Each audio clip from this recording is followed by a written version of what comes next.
नमस्कार, welcome to online ज्ञानी classes. आज हम पढ़ने आ रहे हैं ब्लड कोagulation।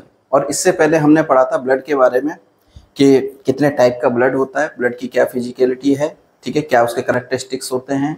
और ये यूनिट है फ्लूइड एंड सर्कुलेशन सिस्टम, और ये यूनिट 5 से ही है। उसी यूनिट 5 से चैप्टर चल रहा है ह्यूमन फिजियोलॉजी से, और वहीं उसका कंटिन्यू करते हुए ब्लड का ही कंटिन्यू करते हुए ब्लड कोagulation आज हम शुरू करने जा रहे हैं। ठीक है, तो क्या होता है ब्लड कोagulation या ब्लड क्लॉटिंग।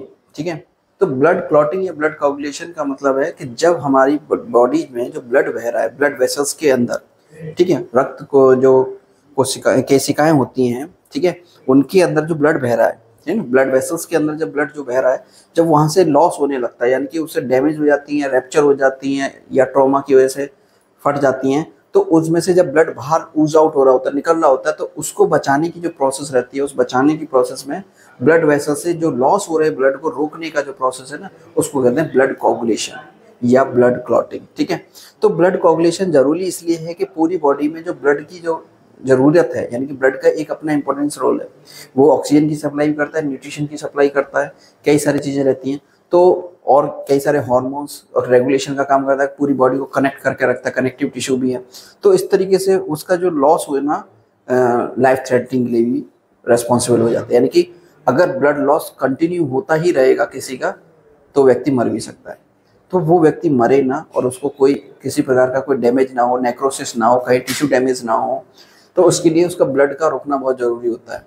तो उस ब्लड को रुकने के लिए जिन जिन चीज़ों की ज़रूरत होती है बॉडी के अंदर, ये उसकी एक खास अपनी स्पेसिफिसिटी होती है कि वो अपना ब्लड जो है, जो रैप्चर हो जाता है, यानी कि उसको रिपेयर करके खुद ही रोकने की क्षमता होती है, उसको बोलते हैं ब्लड कोagulation। तो इस प्रोसेस को करने के लिए ब्लड में ही कुछ इंग्रेडिएंट्स ऐसे होते हैं, कुछ ऐसे तत्व होते हैं जो ब्लड को रोकने का काम करते हैं। जो ब्लड जो लॉस हो रहा है, जो ब्लड वेसल से जो ब्लड कटने पर जो ब्लड निकल रहा है, उसको रोकने के लिए उसी में ही ऐसे तत्व होते हैं कि वो सब मिलकर आपस में उसको रोकने का काम करते हैं, जिसमें मेन रोल जो है प्लेटलेट्स का होता है। ब्लड क्लॉटिंग फैक्टर भी मतलब ब्लड क्लॉटिंग फैक्टर्स के अलावा ब्लड प्लेटलेट्स जो है उसका भी मेन रोल रहता है। ठीक है, तो it is the process forming the clot as well as the damage the blood vessel, blood vessel की जो डैमेज है उसको रोकने के लिए। ठीक है, transformation the blood into the solid gel, जो ब्लड जो लिक्विड था उसको सॉलिड में कन्वर्ट कर दिया जाता है, जिससे कि उसको रोका जा सके। जैसे कि स्टॉपर लगा देते हैं, कहीं से अगर पानी लीक हो रहा है तो उसमें स्टॉपर लगा दिया, तो इस तरीके से जो लीकेज है उसको रोकने के लिए, उसको स्टॉप करने के लिए वो जो उसको सॉलिड ट्रांसफॉर्मेशन जेल में कन्वर्ट करना। ठीक है, जैसे यहाँ पर इंजरी हुई, ब्लड का लॉस हो रहा है, ब्लड वेसल कंटिन्यूस जो है वो जो है, तो ब्लड कॉन्ट्रैक्शन हुआ, यानी कि यहाँ पर ब्लड वेसल थी, यहाँ पर पहले प्रोसेस में क्या हुआ, ब्लड कॉन्ट्रैक्शन हुआ, फिर उसके बाद प्राइमरी प्लग यानी कि प्लेटलेट प्लग बना। ये प्लेटलेट्स जो है आपस में मिलकर इन्होंने प्लेटलेट प्लग बनाया, और फिर उसके बाद एक फाइब्रिन क्लॉट बनाया। तो इन सब में यानी कि ये जो प्रोसेस है, ये मेन प्रोसेस है कि ये प्रोसेस जो है 3 स्टेप्स में कंप्लीट होती है। पहले कॉन्ट्रैक्शन होगा, फिर उसके बाद प्राइमरी प्लग, फिर जो है परमानेंट प्लग बनेगा, जिसको फाइब्रिन क्लॉट भी बोल देते हैं। ये फाइब्रिन क्लॉट बनना या प्लेटलेट प्लग, इन सब के स्टेप बाय स्टेप कैसे होते हैं, कौन किसके बाद चेंज होता है, क्यों कैसे एक्टिवेट होते हैं, तो इन सबको डिटेल में जानेंगे आगे। The injury the rapture of the blood vessels, the blood vessel around the constriction reduce the blood flow and damage the area. सबसे पहले जो प्रोसेस होती है वो होती है कॉन्स्ट्रिक्शन होना। कॉन्स्ट्रिक्शन इसलिए होती है कि जो ब्लड का फ्लो है, यहाँ पर ब्लड का फ्लो ज़्यादा दिख रहा होगा, यहाँ पर कम, क्योंकि यहाँ पर ब्लड का कॉन्ट्रैक्शन हो गया, ब्लड वेसल्स का कॉन्ट्रैक्शन हो गया। ब्लड वेसल के कॉन्ट्रैक्शन होने की वजह से तो जो ब्लड का फ्लो है वहाँ पर क्या हो जाता है, कम हो जाता है। और ब्लड की फ्लो कम हो जाने की वजह से जो ब्लड आउट हो रहा है, ऊज आउट हो रहा है, बाहर निकल रहा है, वो कम निकलेगा बाहर। Platelets become sticky and clump together and form the platelet plug, फिर वो प्लेटलेट प्लग बनाएंगी, और platelet plug damage the tissue the activate the clotting factor, फिर वो क्लॉटिंग फैक्टर एक्टिवेट्स होंगे, और फिर उसके बाद जो है क्लॉटिंग बनेगा, ब्लड क्लॉट करेगा, यानी कि फाइब्रिन जो है, जो फाइब्रिनोजेन है ब्लड के अंदर, वो फाइब्रिन में कन्वर्ट हो जाएगी, और वो बनाएंगे प्राइमरी प्लग, परमानेंट प्लग बनाएंगे, जिसको बोलते हैं फाइब्रिन क्लॉट, और जिससे क्या हो जाएगा, स्टॉप द ब्लीडिंग, यानी कि ब्लड बहना बंद हो जाएगा। तो 3 स्टेप्स में ये जो है कंप्लीट होती है ब्लड क्लॉटिंग का। जो है सबसे पहले क्या होगा, ब्लड वेसल का वैसो कॉन्स्ट्रिक्शन होगा, फिर दूसरे नंबर पे प्राइमरी हीमोस्टेटिस होगा। ठीक है, इसका दूसरा नाम भी हीमोस्टेटिस भी बोलते हैं। ठीक है, हीमोस्टेटिस का मतलब या ब्लड कोagulation एक ही बात है। ठीक है, कहीं पर भी आपके एग्जाम में कंफ्यूज नहीं होना। ब्लड वेसल्स में सबसे पहले जो स्टेप आएगा वो होगा वैसोकंस्ट्रिक्शन, फिर प्राइमरी प्लग बनेगा प्लेटलेट का, प्राइमरी होमोस्टेसिस, फिर इसके बाद कोगुलेशन होगा, कोगुलेशन कैस्केड। कोगुलेशन कैस्केड इसमें सीरीज ऑफ फैक्टर्स का जो है आपस में एक दूसरे को एक्टिवेट करने की सीरीज शुरू हो जाती है, इसीलिए इसको बोलते हैं कैस्केड। ठीक है, तो सेकेंडरी कैस्केड या सेकेंडरी हीमोस्टेसिस शुरू हो जाएगा। ये तीनों ही एक साथ एक्टिवेट होते हैं, मतलब एक वन बाय वन एक्टिवेट होते हैं और ब्लड क्लॉटिंग करते हैं। ठीक है, तो मेजर कंपोनेंट क्या है इसके कि पहले वैसोकंस्ट्रिक्शन, और वैसोकंस्ट्रिक्शन होते ही प्लेटलेट्स का एक्टिवेट होना, जिसमें प्लेटलेट को एक्टिवेट करने के लिए जो वार्फेरिन फैक्टर है और फाइब्रिनोजेन है, ये सब रेस्पॉन्सिबल होते हैं। कोलेजन फाइबर इसके लिए एक्टिवेट प्लेटलेट को एक्टिवेट करते हैं। वो प्लेटलेट एक्टिवेट होकर प्राइमरी प्लेटलेट प्लग बनाता है, प्राइमरी प्लग बनाता है, और फिर वो जो कोलेजन फाइबर्स की वजह से जो प्लेटलेट एक्टिव हुए थे, प्लेटलेट एक्टिवेट होने की वजह से कोगुलेशन कैस्केड शुरू हो जाता है, जो कि थ्रोम्बिन को प्रोथ्रोम्बिन को थ्रोम्बिन में, और थ्रोम्बिन जो है फाइब्रिनोजेन को फाइब्रिन में कन्वर्ट कर देता है, जिससे सेकेंडरी होमियोस्टेसिस शुरू हो जाता है, हीमोस्टेसिस, जिससे ब्लड क्लॉट बन जाता है। और ये ब्लड क्लॉट जो है आगे चल के जो है ब्लड को रोकने का काम करता है। ठीक है, जिसमें 12 तरह के प्लेटलेट फैक्टर्स जो हैं, ठीक है ना, वो यूज होते हैं। इसमें 4 मेन स्टेप्स होते हैं, vascular spas, platelet reaction and formation of platelet plug and blood coagulation. ठीक है, ये 4 स्टेप्स में कंप्लीट होती है। सबसे पहले ब्लड वेसल का क्या होगा, रैप्चर होगी। जैसे ही ब्लड वेसल रैप्चर होगी तो ब्लड वेसल का जो वॉल है वो बनी होती है एंडोथेलियम सेल्स की, और एंडोथेलियम सेल के ऊपर जस्ट होते हैं कोलेजन फाइबर, तो वो एक्सपोज हो जाते हैं। कोलेजन फाइबर क्या हो जाते हैं, एक्सपोज हो जाते हैं। जैसे ही ब्लड वेसल रैप्चर होती है, चाहे वो इंजरी की वजह से हो या किसी ट्रॉमा की वजह से हो या किसी कारण से, ठीक है, अगर वो रैप्चर हो रहे, ठीक है, तो रैप्चर होने पर जो एंडोथेलियम सेल है वो वहाँ से ब्रेक डाउन हो जाती है, और इनके जो कोलेजन फाइबर हैं वो एक्सपोज हो जाते हैं। कोलेजन फाइबर के एक्सपोज होने की वजह से, ठीक है, ये कोलेजन फाइबर एक्सपोज होने लगते हैं और यहाँ से जो ब्लड है वो बाहर आने लगता है। जैसे ही ब्लड बाहर आने लगता है और कोलेजन फाइबर के टच में आता है तो वो प्लेटलेट को एक्टिवेट कर देते हैं। जो प्लेटलेट जैसे ही एक्टिवेट होती है तो वहाँ से एक सेरोटोनिन हार्मोन्स रिलीज होता है। ठीक है, वो सेरोटोनिन हार्मोन्स क्या करता है, वैसोकंस्ट्रिक्शन का काम करता है। वैसोकंस्ट्रिक्शन का जैसे ही काम शुरू होता है उसके साथ साथ प्लेटलेट्स के एक्टिवेशन का भी काम शुरू हो जाता है। प्लेटलेट्स के एक्टिवेशन का शुरू होने की वजह से क्या होने लगता है, प्लेटलेट्स में एडेशन और एग्रीगेशन शुरू हो जाता है, यानी कि प्लेटलेट्स एक दूसरे से चिपकना शुरू हो जाती हैं और जो प्लेटलेट्स हैं उनको एग्रीगेट करने का काम शुरू हो जाता है, यानी कि उनको आपस में जोड़ने का काम शुरू हो जाता है, और उससे बनता है प्लेटलेट प्लग। ठीक है, जो कि प्राइमरी तौर पर ब्लड के लॉस को रोकता है।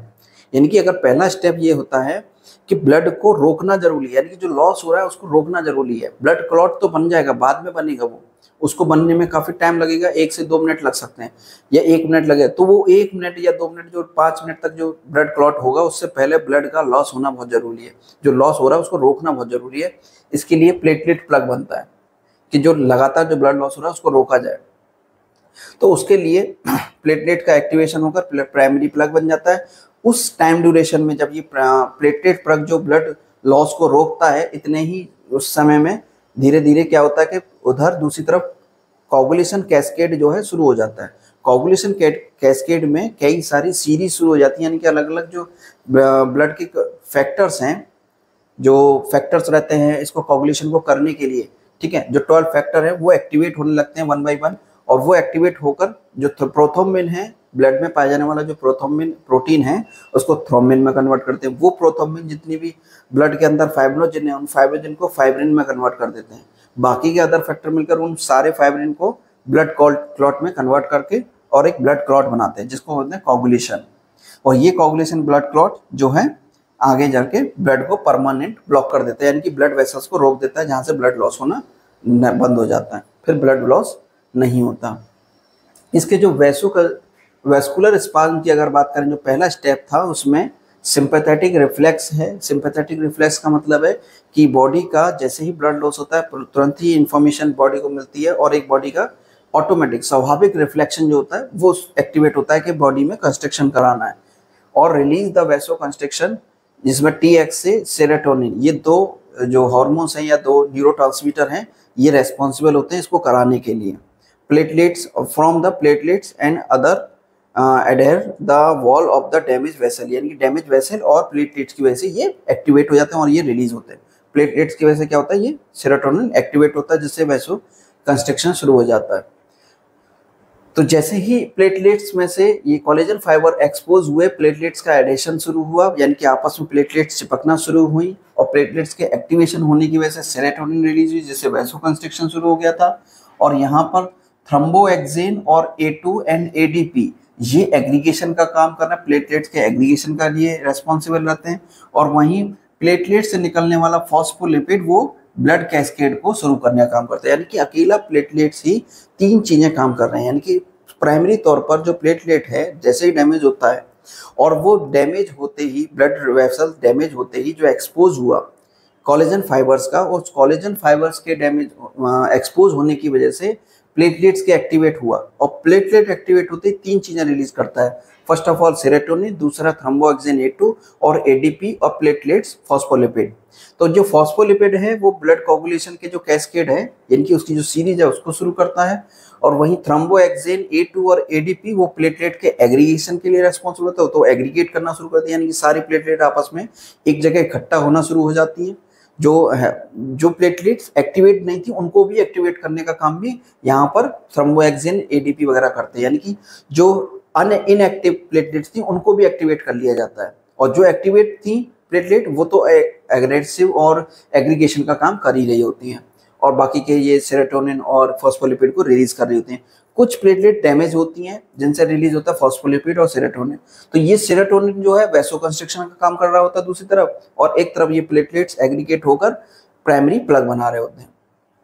ठीक है, और फिर उसके बाद ये जो फॉस्फोलिपिड था ये जो कोगुलेशन कैस्केड को स्टार्ट कर दिया, और जो टिश्यू फैक्टर है वो टिश्यू फैक्टर मिलकर और फॉस्फोलिपिड मिलकर जो ब्लड कोगुलेशन का जो कैस्केड है उसको स्टार्ट करके थ्रोम्बिन को फाइब्रिन में, और फाइब्रिन से ये स्टेबल हीमोस्टेटिस बना दें, यानी कि परमानेंट प्लग बना देते हैं।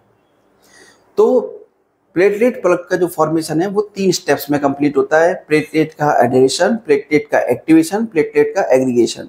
प्लेटलेट का एडहेरेशन का मतलब है कि प्लेटलेट एक दूसरे से के साथ चिपकना शुरू हो जाती है। एक्टिवेशन का मतलब है कि उसको एक्टिवली उसमें से सेरोटोनिन और थ्रोम्बोएक्सिन A2 और ADP और फॉस्फोलिपिड ये सब का जो है ना रिलीज होना शुरू कर देते हैं। ये एक्टिवेशन का काम है, और एग्रीगेशन का साथ में एक साथ मिलकर काम करना।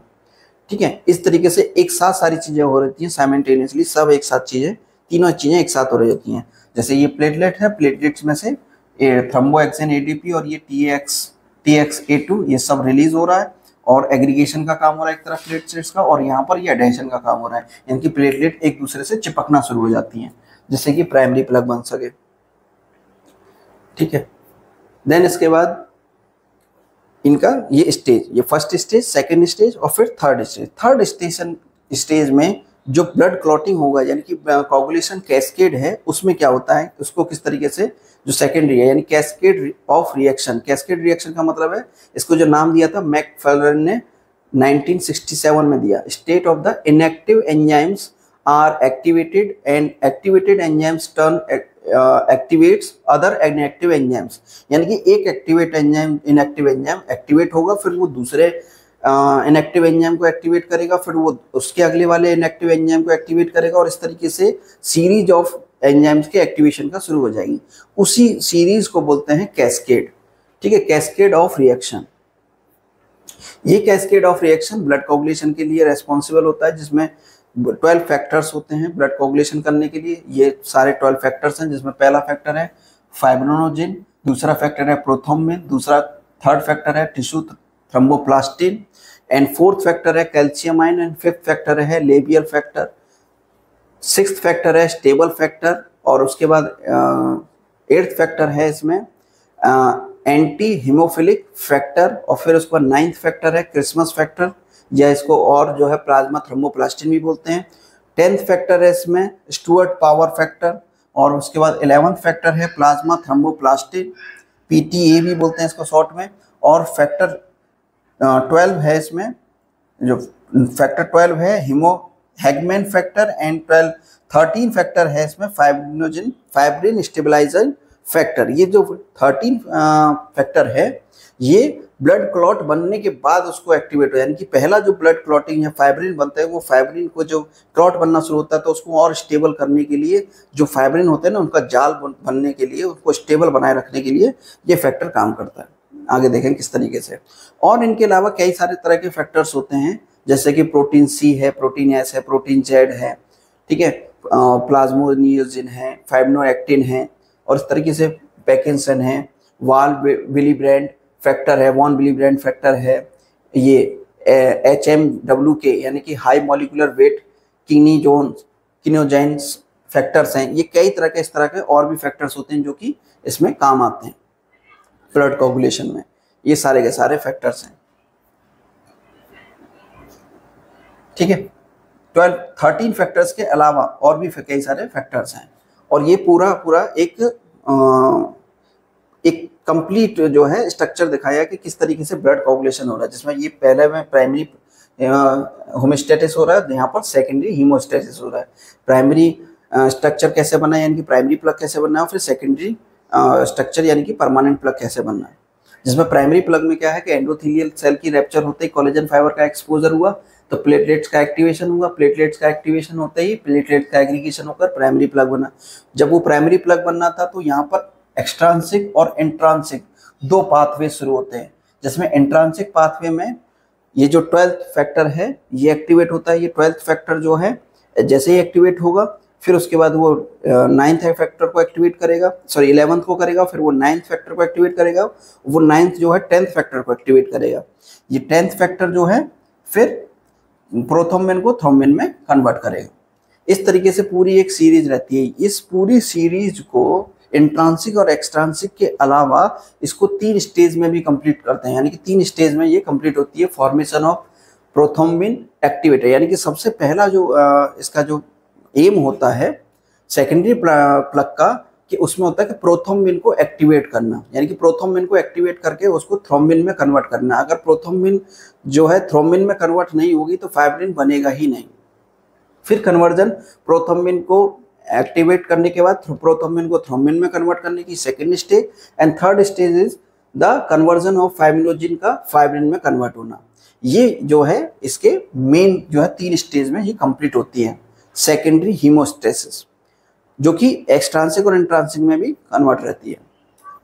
तो इस तरीके से इंट्रांसिक पाथवे और एक्सट्रांसिक पाथवे की अगर हम बात करें तो इनका मतलब है कि वो पाथवे जो कि ब्लड वेसल्स के अंदर, यानी कि ब्लड वेसल्स के अंदर पाए जाने वाले एंजाइम जो कि उसको एक्टिवेट हो रहे थे 1 by 1 सीरीज के साथ एक्टिवेट हो रहे थे। वहीं दूसरी तरफ अगर देखा जाए तो एक्सट्रांसिक पाथवे का मतलब है कि इसके लिए कोई ब्लड के अंदर से नहीं थे, ब्लड के अंदर कोई अलग से फैक्टर नहीं पाया जा रहा था। ये ब्लड सेल्स के अंदर जो ब्लड सेल्स हैं या फिर ब्लड वेसल्स के अंदर पाए जाने वाले फैक्टर्स हैं जो कि बाहर से फैक्टर्स यूज हो रहे हैं, ठीक है ना, उनको बोलते हैं एक्सट्रांसिक pathway.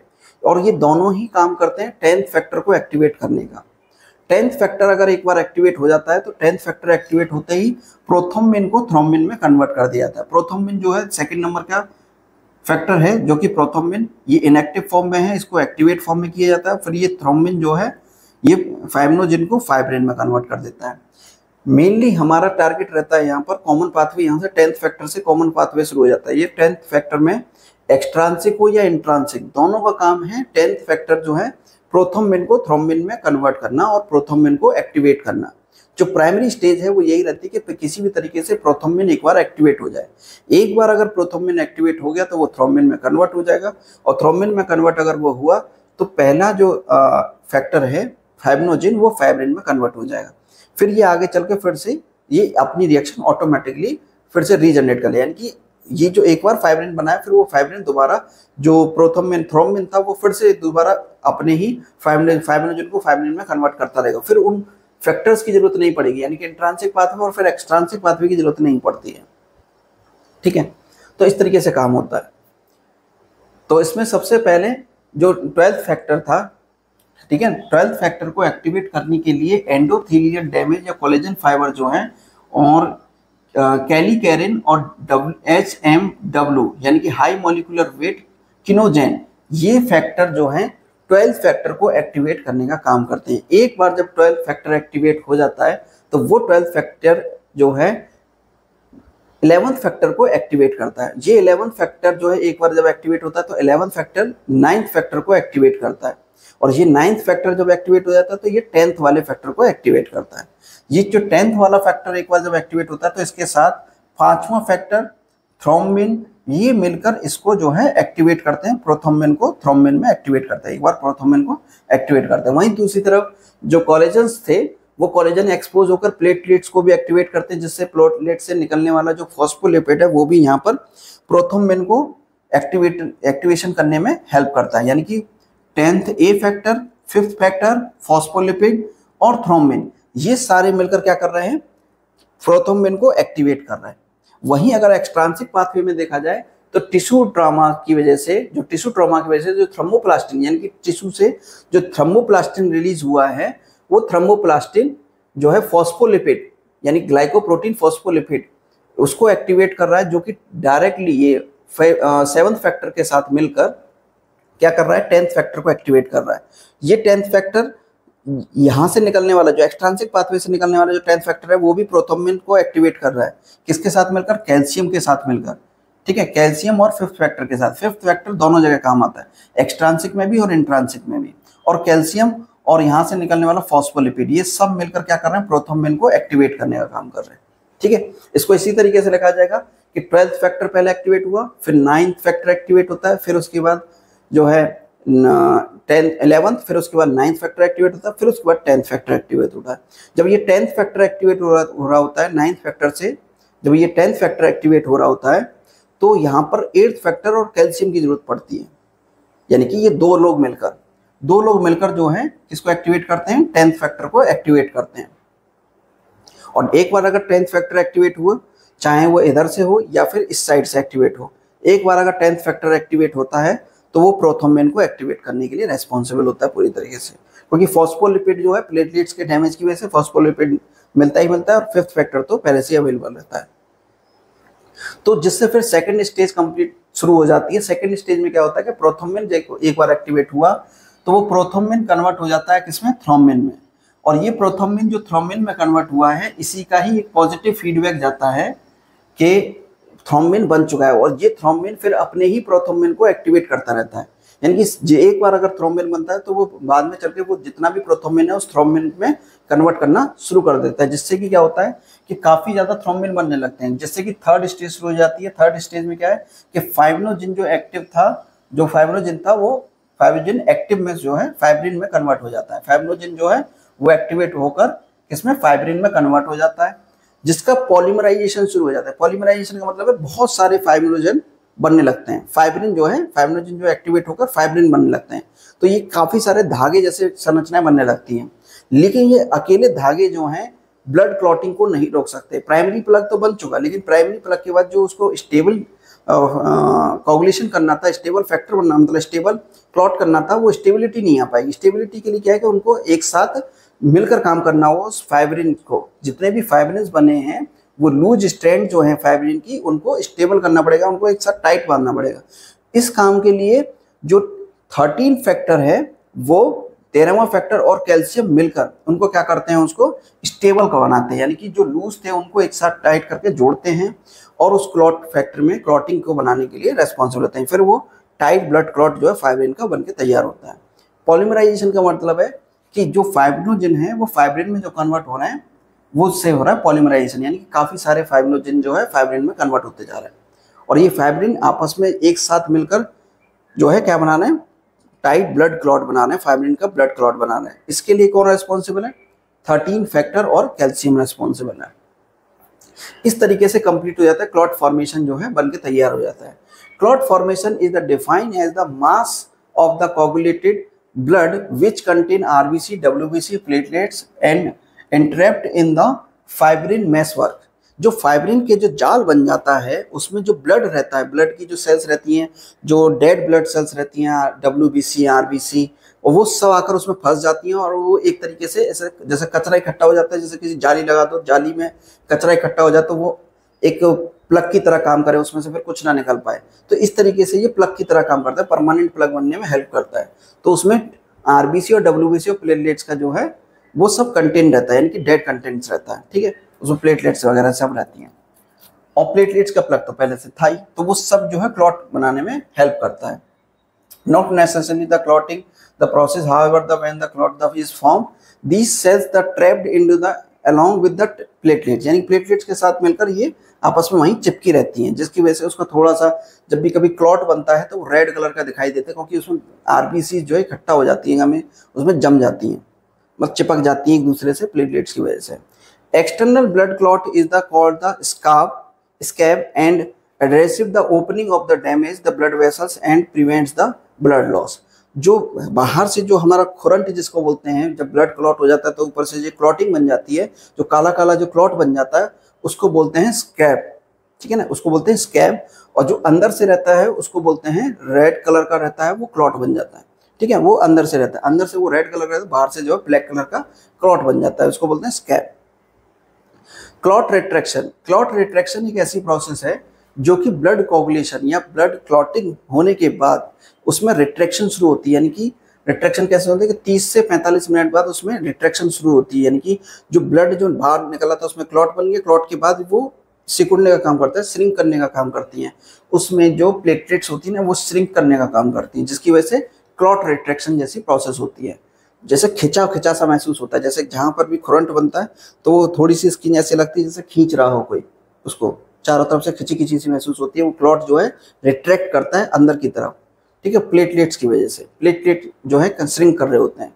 After the formation blood clotting start the contracting the and the after about 30 to 45 minutes and the straw colored serum the ooze out of the clot, the process involving the contraction of the blood clot oozing of the serum is called clot retraction, ठीक है ना। तो वो क्या होता है clot retraction, कि जब वो सारा का सारा जो क्लॉट है वो आपस में सिकुड़ने लगे, कॉन्ट्रैक्ट करने लगे, ठीक है ना। Contractile protein namely the actin and myosin, जो एक्टिन मायोसिन जो प्रोटीन है, thermoplastin, plasma level platelets are the responsible for the clot retraction. उसके लिए कौन कौन रेस्पॉन्सिबल है, प्लेटलेट्स और एक्टिन और मायोसिन, ठीक है, थर्मोप्लास्टिन, ये सब जो है उसके लिए रेस्पॉन्सिबल है। तो ब्लड वेसल्स का जो है जैसे रैप्चर हुई तो ब्लड कॉन्स्ट्रिक्शन हुआ, ठीक है ना, ओवरऑल व्यू है ये। ओवरऑल व्यू में फिर उसके बाद प्लेटलेट्स का फेज आया, जहाँ पर प्लेटलेट्स का एग्रीगेशन हुआ, प्लेट्स बना, फिर एक्सट्रांसिक और इंट्रांसिक पाथवे से जो ब्लड क्लॉट हुआ, तो यहाँ पर फाइब्रिन से ब्लड क्लॉट बना, ब्लड क्लॉट का फॉर्मेशन होने के बाद क्लॉट रिट्रैक्शन हुआ, यानी कि जो गैप था दोनों स्किन के बीच में, जो ब्लड वेसल्स के बीच में था, उसको पास में लेकर उसको हील करने के लिए उसको पास में लेकर रिट्रैक्ट किया। रिट्रैक्ट करने के बाद वहाँ पर क्या हो गया, क्लॉट डिस्ट्रक्शन हो जाता है।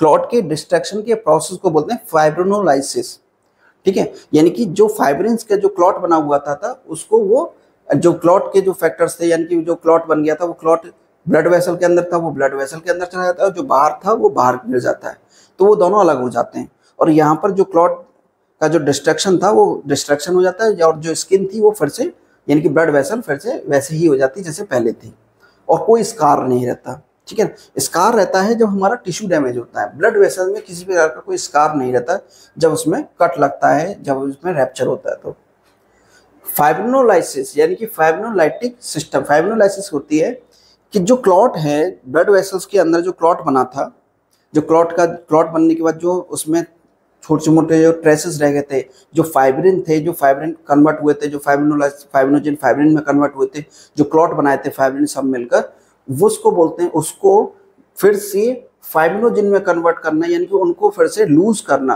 यानी कि जो क्लॉट बन गया था उसको फिर से क्लॉट करना, उसको डी क्लॉट करने की जो प्रोसेस है उसको बोलते हैं फाइब्रिनोलाइसिस। Fibrinolysis, the lysis and the removal of the blood clot after the stoppage of bleeding and healing of the vascular wall। जब वेस्कुलर वॉल है, ब्लड वेसल्स की जो वॉल है उसको रिपेयर कर जाए, और फिर उसके बाद जो क्लॉट है उसको फिर से उसको लूज कर दिया जाए, ठीक है, जैसे वो टाइट होकर एक क्लॉट बनाए थे फिर उनको फिर से लूज कर दिया जाए, इस प्रोसेस को बोलते हैं fibrinolysis. This is the produce by the enzyme called plasmin. ये जो प्रोसेस होती है उसका लिए जो एंजाइम रेस्पॉन्सिबल है उसका नाम है प्लाज्मिन। प्लाज्मिन एंजाइम के थ्रू होती है, जो कि इनएक्टिव प्लाज्मिनोजेन, ठीक है ना, इनएक्टिव प्लाज्मोजेन जब एक्टिवेट होगा जब क्लॉट बन जाए, क्लॉट बनने के बाद उसको फाइब्रिनोलाइसिस करने के लिए जो प्लाज्मिन है वो एक्टिवेट होता है और उसको फाइब्रिनोलाइसिस कर देता है, यानी कि उसको फिर से क्या कर देता है, लाइसिस कर देता है, यानी कि रिमूवल कर देगा और उसको फिर से नॉर्मलाइज कर देगा। ठीक है, fibrinolysis lyses the blood clot inside the blood vessel called the fibrinolysis and the help of the removal of the clot lumen blood vessel process the required substance in the clot fibrinolysis या plasmin. ठीक है,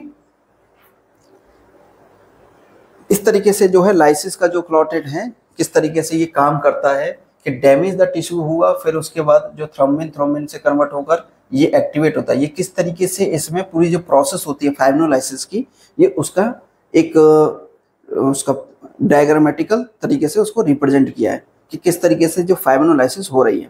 तो फाइब्रिनोलाइसिस होने के लिए जो damage और endothelial का जो डैमेज हुआ था उसमें लाइसोसोमल एंजाइम जो है एक्टिवेट होते हैं। ठीक है, लाइसोसोमल एंजाइम, और वहीं दूसरी तरफ थ्रोम्बिन और थ्रोम्बोडुलिन, ये दोनों एंजाइम मिलकर क्या बनाते हैं, कॉम्प्लेक्स बनाते हैं। ये कॉम्प्लेक्स जो है प्रोटीन सी को एक्टिवेट करता है।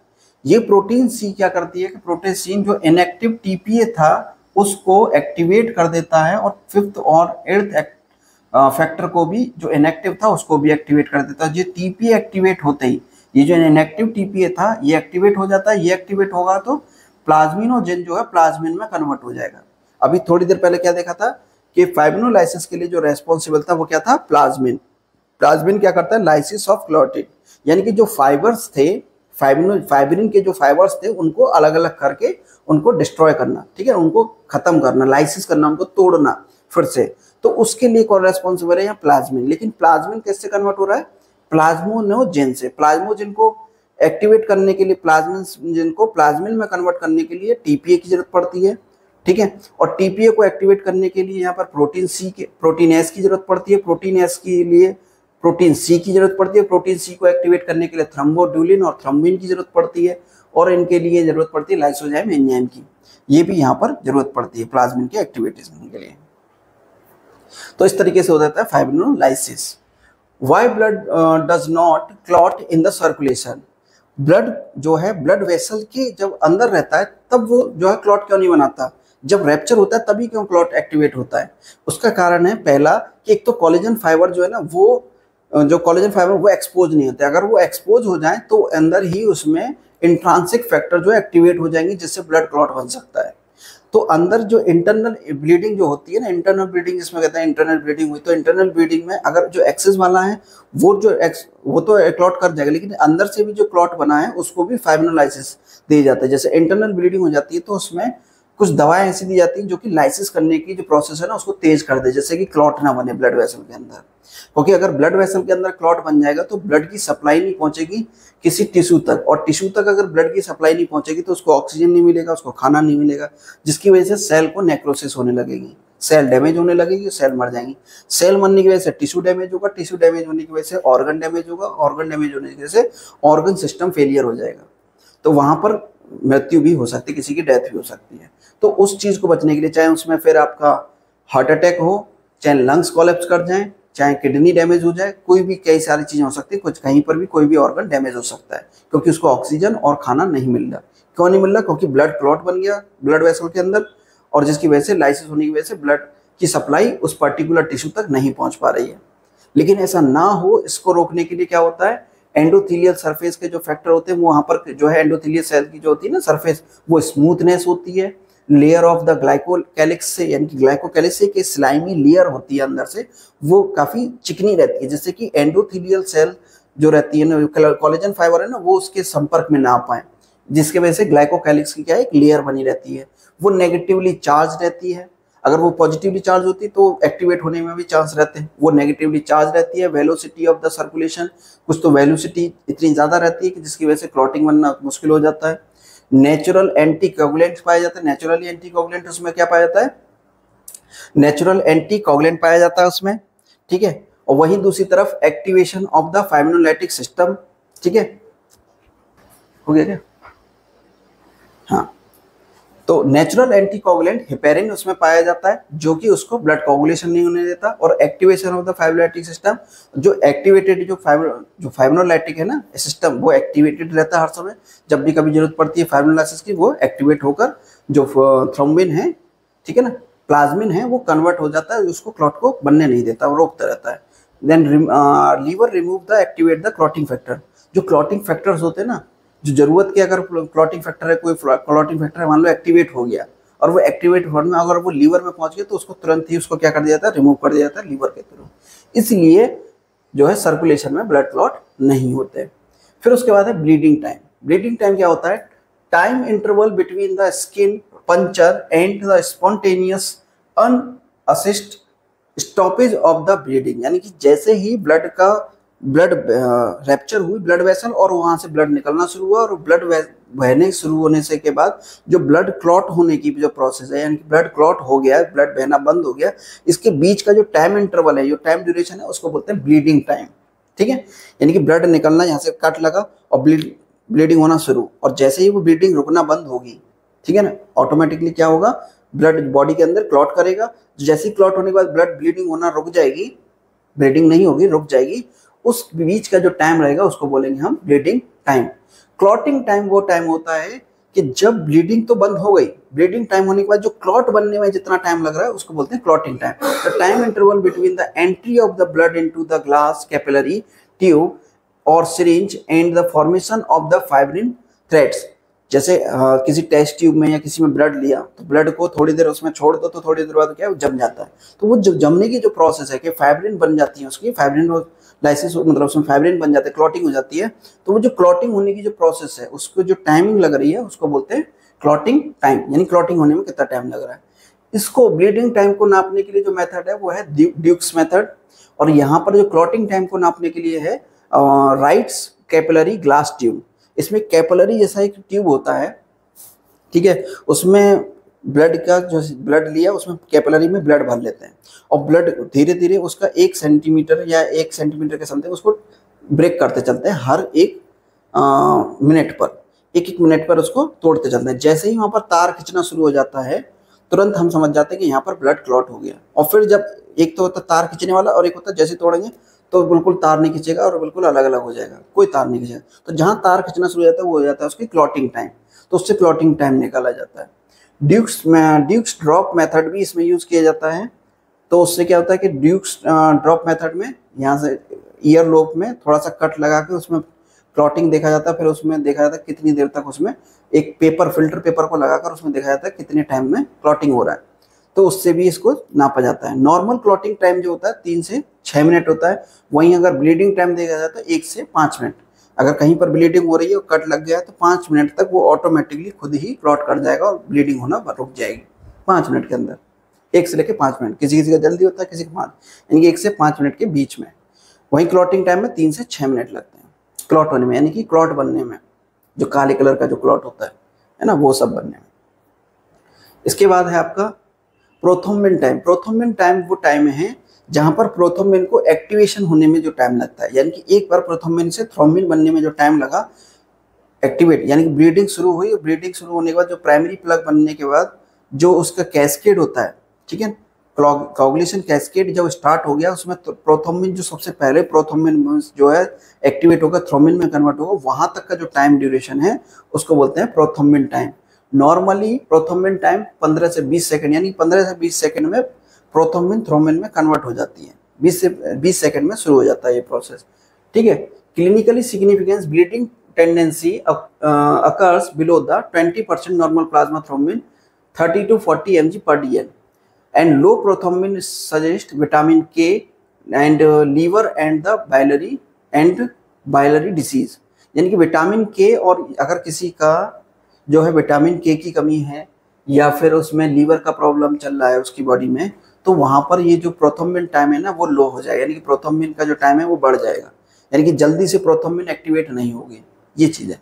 Prolong the suggest the deficiency of the factor 2nd, 4th, 5th और 7th और 10th, ये जो प्रोलॉन्ग करते हैं, यानी कि प्रोलॉन्ग मतलब प्रोथ्रोम्बिन टाइम को प्रोलॉन्ग करने वाले फैक्टर जो हैं वो ये हैं। अगर ये मान लो 10th फैक्टर जो है वो देर से एक्टिवेट हुआ तो प्रोथ्रोम्बिन से जो थ्रोम्बिन में कन्वर्ट होगा वो देरी से होगा। वहीं अगर 5th फैक्टर हुआ तो वो 5th फैक्टर जो है 10th फैक्टर को देर में एक्टिवेट करेगा, जिसकी वजह से जो है वहाँ पर डिले हो सकता है। ये जो 7वां फैक्टर है, 7वां फैक्टर जो है एक्सट्रांसिक फैक्टर है, ये उस 10th फैक्टर को एक्टिवेट करने के लिए रिस्पॉन्सिबल है। अगर एक्सट्रांसिक फैक्टर नहीं काम कर रहा है तो थोड़ा सा टाइम में डिले हो सकता है। इस तरीके से जो है एक्टिवेशन में टाइम में इसको प्रोलॉन्ग कर सकते हैं, जो प्रोलॉन्ग की डेफिशिएंसी के लिए रेस्पॉन्सिबल हैं जो फैक्टर्स।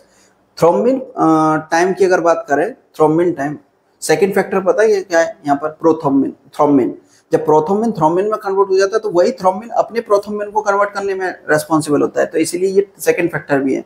अगर थ्रोम्बिन ही नहीं बनेगा तो थ्रोम्बिन को प्रोथ्रोम्बिन में कन्वर्ट करने वाली जो प्रोसेस है वो डिले हो जाएगी। ठीक है, thrombin time is the time taken for the blood is clot after the adding the thrombin to it. यानी कि जैसे ही थ्रोम्बिन टाइमिंग का मतलब है कि एक थ्रोम्बिन बना और फिर उसके बाद जो थ्रोम्बिन बनना शुरू होंगे उसकी टाइमिंग को बोलते हैं थ्रोम्बो टाइमिंग, यानी कि क्लॉटिंग बनने का जो प्रोसेस है, थ्रोम्बिन एक्टिवेट होने के बाद का जो टाइम है। It is the time taken for the blood clot after the adding the thrombin. जैसे कि थ्रोम्बिन एक पहले थ्रोम्बिन बना उसके बाद जो क्लॉट बनेगा उसके बीच का जो टाइम ड्यूरेशन है उसको बोलते हैं thrombin timing. It is done the investigate the presence of the heparin in the plasma and defect the fibrinogen abnormalities. अगर किसी बॉडी में जो है ये जो हेपेरिन है इसकी प्रेजेंस जो है कम है, ठीक है, तो उससे फाइब्रिनोजेन जो है ना वो एबनॉर्मलिटीज होने लगी, यानी कि उसमें डिफेक्ट होने लगेगा। तो वो फाइब्रिनोजेन क्या है, ऑटोमेटिकली एक्टिवेट होने लगेंगे और ब्लड क्लॉट बनने लगेगा बॉडी के अंदर। This test is the involve the observation the clotting time and after the adding the thrombin to the patient plasma. तो उसके थ्रोम्बिन को चेक किया जाता है कि उसके थ्रोम्बिन का जो टाइमिंग है वो कितना है, उसके जो है ऐड करके इन्वॉल्व करके observation the clotting time check किया जाता है। क्लॉटिंग टाइम से थ्रोम्बिन टाइम को भी अंदाजन लगाया जाता है। ठीक है, normal duration of the thrombin time 12 to 20 second, यानी कि नॉर्मल जो थ्रोम्बिन टाइम है वो 12 टू 20 सेकेंड्स का रहता है। अगर ये 20 सेकेंड और यहाँ पर 20 सेकेंड को 40 सेकेंड, यानी लगभग 1 मिनट के अंदर क्लॉट हो जाता है। यही कारण है कि 1 मिनट के अंदर से 1 से लेकर 5 मिनट तक जो है क्लॉटिंग हो जाती है। It is the prolonged in the heparin therapy during the dysfibrinogenemia, यानी कि abnormal function of the fibrinogen. तो इसमें हेपेरिन की क्या है कि थेरेपी कराई जाती है, यानी कि अगर उसको जो क्लॉटिंग फैक्टर है उसका जो है टाइमिंग थ्रोम्बिन टाइमिंग घट गया है किसी का, तो उसकी हेपेरिन थेरेपी कराई जाती है जिससे कि उसमें क्लॉटिंग ना बने, उसकी ब्लड वेसल्स के अंदर क्लॉटिंग वगैरह ना बने। बाकी कैस्केड का है कि किस तरीके से ये सब सारी चीज़ें हैं, कौन कौन से फैक्टर हैं, ये उसकी और इन डेप्थ डिटेल है। ठीक है, हीमोस्टेसिस को मैंने बताया, ये डायग्राम से समझाया हुआ है कि कैसे ब्लड जो है ब्लड वेसल्स को और यहाँ पर टिश्यू को डैमेज हुआ। टिश्यू डैमेज होता है तो ब्लड वेसल से प्लेटलेट्स किस तरीके से बाहर निकलती है, फिर वो प्लेटलेट्स एक्टिवेट होकर प्लेटलेट्स जो है प्राइमरी प्लग बना रही हैं। ठीक है, प्लेटलेट्स प्लग बोल्ट बना रही हैं। ये प्राइमरी प्लग बनने के साथ ये कैस्केड बनाया जिसकी वजह से क्लॉट बना, ये क्लॉटिंग बन गया, क्लॉट फैक्टर बना। तो क्लॉट फॉर्मेशन होने के बाद जो वुंड की फिर हीलिंग है वो किस तरीके से हो रही है, यहाँ ये वुंड हीलिंग को दिखाया है कि वुंड हीलिंग कैसे हो रही है कि पहले नीचे की तरफ से इसको जो है रिट्रैक्शन शुरू होता है और यहाँ पर माइक्रोफेजेस और न्यूट्रोफिल्स ये सब क्या है, जितने भी अननेसेसरी सेल्स हैं या टिश्यूज हैं या डैमेज सेल्स हैं या पार्टिकल्स हैं उनको खा के ख़त्म कर दिया जाता है न्यूट्रोफिल्स और मैक्रोफेज के थ्रू, और क्लीन करके उसको जो ग्रेन्यूल्स हैं माइक्रोफाइब्रोब्लास्ट है वो एक्टिवेट हो जाती है, उनकी जो फॉर्मेशन शुरू हो जाती है, जिससे क्या है कि वहाँ पर वो रिट्रैक्शन शुरू होकर वो आपस में जुड़ना शुरू कर देते हैं, जिससे एक स्कार फॉर्मेशन हो जाता है। व्हाइट कलर का देखा होगा स्कार हो जाता है, रीमोल्डिंग होती है जिसमें ब्लड सप्लाई वगैरह कुछ नहीं होती, स्कार में कभी भी ब्लड सप्लाई नहीं होता। INR test, it is the prothrombin time test may also called the INR test. ये एक प्रोथ्रोम्बिन टेस्ट है, प्रोथ्रोम्बिन टेस्ट, ठीक है, जो कि may also called the INR test, international normalised ratio standard the for the way the standardisation और the result the prothrombin time test. यानी prothrombin time को स्टैंडर्डाइज करने के लिए, यानी कि उसको समझने के लिए जब भी कभी किसी का ऑपरेशन वगैरह हो रहा होता है तब इस टेस्ट की बहुत ज़्यादा ज़रूरत रहती है, INR टेस्ट की, क्योंकि वहाँ ये देखा जाता है कि अगर हमने किसी का हीलिंग करी या किसी की कोई मतलब इंजरी को ठीक किया, ऑपरेशन हुआ, तो उसमें जो क्लॉटिंग बनेगा उसमें ज़्यादा प्रोलॉन्ग टाइम तो नहीं लगेगा। उसमें INR टेस्ट में ये देखा जाता है कि उसकी प्रोथ्रोम्बिन टाइमिंग कितनी है उसकी, तो प्रोथ्रोम्बिन टाइम वहाँ पर उसको सिग्निफिकेंट रोल प्ले करता है। तो उसका जो नॉर्मल वैल्यू निकल के आता है वो आता है 0.9 से लेकर 1.3 तक, जो कि therapeutic value the range the 2.2 से लेकर 4 तक, यानी कि ये इसकी नॉर्मल रेंज, यानी कि किसी का अगर वैल्यू 1 आया है या 1 से नीचे है, ठीक है, तो उसको नॉर्मल माना जाता है। अगर वो उससे ग्रेटर रहता है, 1 से ज़्यादा रहता है, तो क्लॉटिंग टाइम क्या है, एलिवेट कर जाता है, यानी कि उसकी जो क्लॉटिंग है वो देर में होगी। ठीक है, वहीं अगर उसका जो है और ज़्यादा आता है, यानी कि 5 से लेकर 5.5 से अगर है तो अनएक्सपेक्टेबल है, रिस्क ऑफ ब्लीडिंग रहता है, तो उस कंडीशन में उसका ऑपरेशन जो है डिले हो जाता है। यानी कि जैसे ही उसको फिर उसकी थेरेपी वगैरह करवाई जाती है, जैसे कि इससे पहले जो थेरेपी करवाई जा रही थी, ये वाली जो थेरेपी थी, ठीक है, ये हिपेरिन थेरेपी वगैरह कराई जाती है, जिससे उसको थोड़ा ठीक किया जाता है और फिर उसका ऑपरेशन जो प्लान किया जाता है, या फिर उसको विटामिन के इंजेक्शन वगैरह देकर या किसी तरीके से उसको जो है इस INR टेस्ट की जो वैल्यू है उसको नॉर्मल लेकर आया जाता है, यानी कि 2 या 4 तक लेकर जाया जाता है। ठीक है, जिससे कि इसको परफॉर्म किया जा सके ऑपरेशन को। लेकिन अगर किसी की वैल्यू 5 या 5 से ज़्यादा आती है तो उसमें ऑपरेशन जो है नहीं किया जाता, क्योंकि उसकी ब्लीडिंग होने के जो रिस्क रहता है वो ज़्यादा होता है।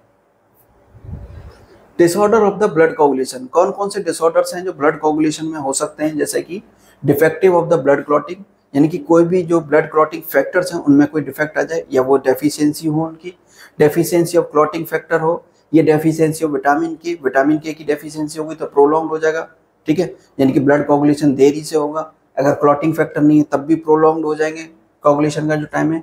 वॉन बिली ब्रांड डिसीज हो जाती है। वॉन बिली ब्रांड डिसीज में क्या है कि वॉन बिली ब्रांड जो है 12th फैक्टर को एक्टिवेट करने के लिए रेस्पॉन्सिबल था, तो 12th फैक्टर को, जब 12th फैक्टर ही एक्टिवेट नहीं होगा तो जो कैस्केड है वो शुरू नहीं होगा, तो कैस्केड नहीं होगा, 12th वाला जो है 11th वाले को एक्टिवेट नहीं करा, 11th वाला 9th वाले को एक्टिवेट नहीं कर पाया, 9th वाला जो है 10th वाले को एक्टिवेट नहीं करा। लेकिन एक्सट्रांसिक फैक्टर की वजह से एक्टिवेट तो हो जाएगा, लेकिन उसमें काफ़ी प्रोलॉन्ग टाइम हो जाएगा, यानी कि जो ब्लीडिंग तो स्टॉप होगी, लेकिन ब्लीडिंग को स्टॉप होने के लिए, क्लॉट बनने के लिए जो टाइमिंग थी 1 से 5 मिनट का जो टाइम लग रहा था, वो 10 से 20 मिनट भी लग सकते हैं, आधा घंटा भी लग सकता है, यानी कि वो टाइम जो है ज़्यादा बढ़ जाएगा, क्योंकि उसका जो 12th फैक्टर है वो एक्टिवेट नहीं हो रहा। क्यों नहीं एक्टिवेट हो पा रहा? क्योंकि वॉन बिली ब्रांड डिसीज है उसको, यानी कि वो फैक्टर ही नहीं है उसकी बॉडी के अंदर।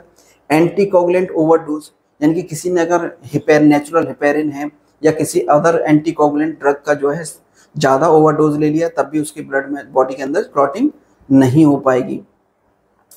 ठीक है, डिफेक्टिव कैपिलरी कॉन्ट्रैक्टिलिटी, जो अगर उसका जो कैपिलरीज हैं उसमें जो कॉन्ट्रैक्टिलिटी, यानी कि उसमें जो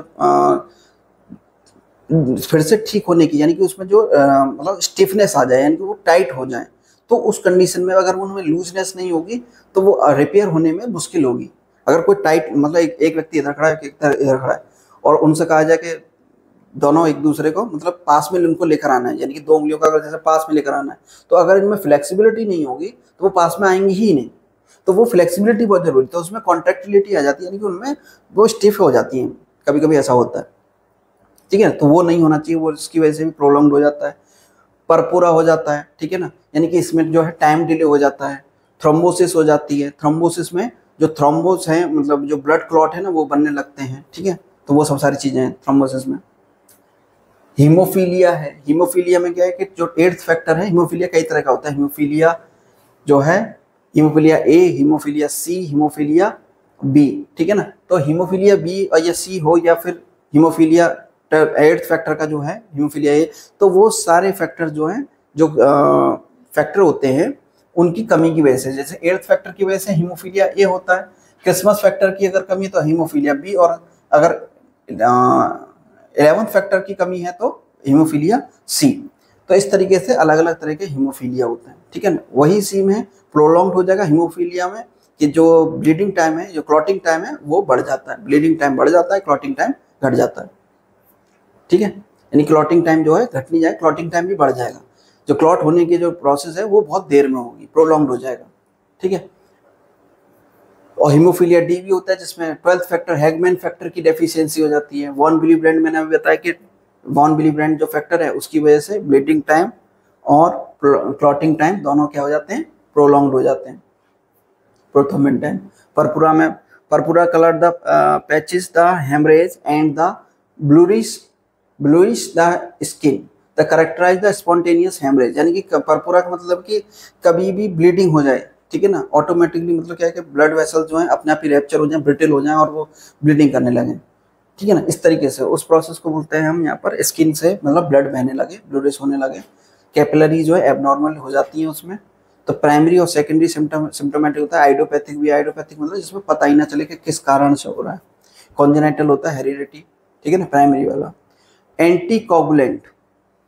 अगर हम बात करें एंटीकोगुलेंट, एंटीकोगुलेंट उन चीज़ों को बोला जाता है जो कोगुलेशन को होने से प्रिवेंट करती हैं, रोकती हैं, ठीक है, जो कि कोगुलेशन को ना होने दें, ठीक है, वो क्या कहलाती है, एंटीकोगुलेंट।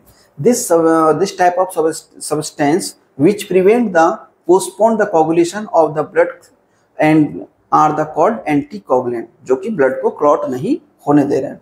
तो इसमें क्या रहता है, एंटीकोगुलेंट्स आर 3 टाइप्स, 3 तरह के होते हैं एंटीकोगुलेंट। इन वीवो, ठीक है, जो कि इन वीवो मतलब prevent the blood clotting inside the body, यानी कि बॉडी के अंदर जो है ब्लड क्लॉट को ना होने दे, उनको क्या बोलते हैं, इन वीवो टाइप के एंटीकोगुलेंट। फिर होते हैं anticoagulant use the prevent the clotting in vitro, यानी कि बॉडी के बाहर जो है क्लॉटिंग को रोके, ठीक है। और कुछ होते हैं एंटीकोगुलेंट जो दोनों में काम करते हैं, जैसे कि ब्लड जो होता है, ब्लड वाइल जो होती हैं ब्लड की, जिसमें वाइल में जो खून वगैरह भर के जो टेस्ट के लिए जब दिया जाता है, तो वाइल में जो ब्लड क्लॉट नहीं होता है उसको रोकने के लिए, यानी कि ब्लड क्लॉटिंग को रोकने के लिए, उसके लिए जो यूज़ किए जाते हैं वो इन विट्रो एंटीकोगुलेंट्स यूज़ किए जाते हैं, ठीक है। और इन विवो जो बॉडी के ब्लड वेसल्स के अंदर ब्लड कोगुलेशन को रोकें, वो कुछ ऐसे कोगुलेशन होते हैं, ठीक है ना, एंटीकोगुलेंट्स होते हैं जो कि इन विवो और इन विट्रो दोनों में काम करते हैं, ठीक है। जैसे कि हिपेरिन है, हिपेरिन नेचुरल एंटीकोगुलेंट है, ठीक है। और प्रोटीन सी, ये भी कैसा है, नेचुरल एंटीकोगुलेंट है, ठीक है। जो हिपेरिन की अगर बात करें तो protect the anticoagulant first the isolated from the liver, heparin को आइसोलेट किया गया पहली बार कहाँ से, लीवर से। पॉलीसैकेराइड्स होता है, प्रोटीन, ये एक प्रोटीन का बना नहीं होता है, हेपेरिन जो है कैसा होता है, पॉलीसैकेराइड्स होता है, ठीक है। इसकी जो facility activation the antithrombin, antithrombin third, यानी कि ये एंटीथ्रोम्बिन थर्ड बनाता है, जिससे कि क्या होता है कि जो थ्रोम्बिन है ना, वो उसको कन्वर्ट नहीं करने देता, प्रोथ्रोम्बिन को थ्रोम्बिन में नहीं कन्वर्ट करने देता, वहीं जाकर उसको रोक देता है। ये इस तरीके से काम करता है। अगर कैस्केड शुरू भी हो गया तो भी दिक्कत नहीं, क्योंकि बाद में जाकर वो जो थ्रोम्बिन में जो कन्वर्ट हुआ है, प्रोथ्रोम्बिन थ्रोम्बिन में कन्वर्ट हुआ है, उस थ्रोम्बिन को फिर से रोक के देगा, वो आगे प्रोथ्रोम्बिन में कन्वर्ट नहीं होने देगा। ये इस तरीके से काम करता है। Inhibit the activation of 9th factor, 10th factor और 11th फैक्टर और 12th फैक्टर को क्या करता है, इनहिबिट करता है एक्टिवेट होने से, हेपेरिन, ठीक है, जो कि ब्लड क्लॉट। फिर विटामिन के है, ये विटामिन के जो है वो टाइप का है, इन विवो और इन विट्रो दोनों में काम करता है। विटामिन के एंटीकोगुलेंट है। इसी तरीके से वारफेरिन है, ये फेलिडियोन है, निकोमालोन है ना, ये सब जो है, डाइकोमोरल है, ये सब जो है एंटीकोगुलेंट्स हैं, ठीक है ना, जो कि विटामिन के की तरह एंटागोनिस्ट की तरह काम करते हैं। रिमूविंग ऑफ द कैल्शियम, जो कि कैल्शियम जो है ब्लड क्लॉट करने के लिए रेस्पॉन्सिबल है, उसको क्या करते हैं, रिमूव कर देते हैं ब्लड से। जैसे क्या होता है कि जो है ब्लड क्लॉट नहीं हो पाता, ठीक है ना। कुछ सोडियम सिट्रेट, सोडियम ऑक्सिलेट, इस तरह के भी क्या होते हैं, एंटीकोगुलेंट होते हैं, जो कि इन विट्रो में काम करते हैं। स्नैक वेनम में जो है फाइब्रोजेनोपिनिया होता है, जो कि एंटीकोगुलेंट की तरह काम करता है, ठीक है। और कोल्ड 5 से 10 डिग्री का अगर सेल्सियस का अगर तापमान भी रखा जाए, तब भी ब्लड कोगुलेशन की जो प्रोसेस है ना, वो प्रोलॉन्ग्ड हो जाती है, यानी कि कोगुलेशन तो होगा लेकिन डिले होगा, उसके जो फैक्टर्स हैं वो काम नहीं कर पाएंगे इतने टेम्परेचर पे, 5 से 10 डिग्री सेल्सियस पे। EDTA जो वाइल आती हैं उनमें EDTA एक सॉल्यूशन रहता है, उसमें वो वाइल के अंदर वो सॉल्यूशन पड़ा रहता है, जिसको बोलते हैं EDTA। वो EDTA वाइल में पहुंचने की वजह से वो एंटीकोगुलेंट सब्सटेंस होता है, जिसकी वजह से ब्लड क्लॉट नहीं कर पाता, ठीक है। उसको बोलते हैं ethylene diamine tetra acetate acid is the strong anticoagulant, यही सबसे अच्छा स्ट्रॉन्ग एंटीकोगुलेंट होता है, ठीक है ना। ये 2 फॉर्म में मिलता है, एक डाइसोडियम साल्ट में और एक ट्राई पोटेशियम साल्ट के फॉर्म में, Na2ADTA या K3ADTA। इसका मैकेनिज्म सेम है कि prevent the clotting and remove the calcium ion, calcium ion को रिमूव करने का काम रहता है, जिससे कि ब्लड क्लॉट नहीं हो पाता, ठीक है। फिर उसके बाद है यूज द EDTA, इसका कहाँ यूज होता है, इसका जो है इन विट्रो में यूज होता है, यानी कि लेबोरेटरी में जो एंटीकोगुलेंट की तरह यूज होता है। Commonly the administration the intravenously the lead poisoning, अगर किसी का लेड पॉइजनिंग वगैरह हुई है, या ब्लड वेसल्स में भी इसका यूज किया जाता है, मतलब इन विवो में भी यूज किया जाता है, दोनों तरीके से इसका यूज किया जाता है। प्रोकोगुलेशन or the hemostatic agent are the substance which the accelerate the process of the blood coagulation। Procoagulation वो हैं जो coagulation की प्रोसेस को और तेज कर दें, कोगुलेशन हो रहा है लेकिन हमें तेजी से कोगुलेशन चाहिए, तो उस कंडीशन में बोलते हैं उनको प्रोकोगुलेशन। इसमें आता है तुम्हारा snake venom, thrombin, extra lungs and thymus, sodium calcium alginate, ठीक है ना, ऑक्सीडाइज सेलुलोज, ये सब क्या करते हैं, प्रोलॉन्ग प्रोकोगुलेशन है। प्रोकोगुलेशन का मतलब है प्रोकोगुलेट हैं जो कि कोगुलेशन की प्रोसेस को और तेज कर देते हैं, ठीक है। इसके बाद है ब्लड ग्रुप, जो कि हम नेक्स्ट किसी उसमें देखेंगे वीडियो में। इसके नेक्स्ट वीडियो में हम देखेंगे ब्लड क्लॉटिंग के बारे में और ब्लड इम्यूनिटी के बारे में, ठीक है। अब इम्यूनिटी के बारे में रह गया, हार्ट के बारे में पढ़ेंगे, ब्लड वेसल्स के बारे में पढ़ेंगे, कितने टाइप की ब्लड वेसल्स होती हैं, ठीक है। ये कंटिन्यू रहेगा, यही यूनिट चलती रहेगी अभी, और इसकी कई सारी सीरीज सारी हमारी वेबसाइट पर, मतलब उस पर यूट्यूब पर अवेलेबल है, चाहे तो आप देख सकते हैं, ठीक है। मिलते हैं नेक्स्ट क्लास में। जय हिंद।